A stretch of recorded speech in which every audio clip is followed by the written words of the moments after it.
கட்டப்பணிகள் வியாபாரியின் மரணத்திற்கு காரணமான வங்கி ஊழியர்களுக்கு எதிராக கொலை குற்றத்திற்கான வழக்கு பதிவு செய்து கடுமையான தண்டனை பெற்றுத்தர வேண்டும் என்று കിസാൻ സഭ മാநில துணைத் தலைவர் മാത്യു വർഗീസ്. സാബുവിൻ്റെ മരണത്തിനിടയാക്കിയ ബാങ്ക് ജീവനക്കാരുടെ പേരിൽ മാതൃകാപരമായി കൊലക്കുറ്റത്തിന് കേസെടുത്ത് കടുത്ത ശിക്ഷയാണ് നൽകേണ്ടത്.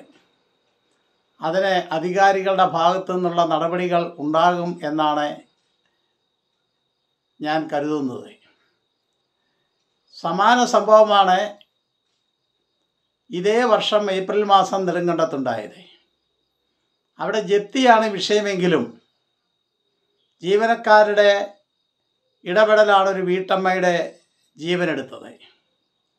ഇത്തരം നടപടികളാണ് ധിക്കാരപരമായും മനുഷ്യത്വരഹിതമായും ബാങ്ക് ജീവനക്കാർ നടത്തിക്കൊണ്ടിരിക്കുന്നത്.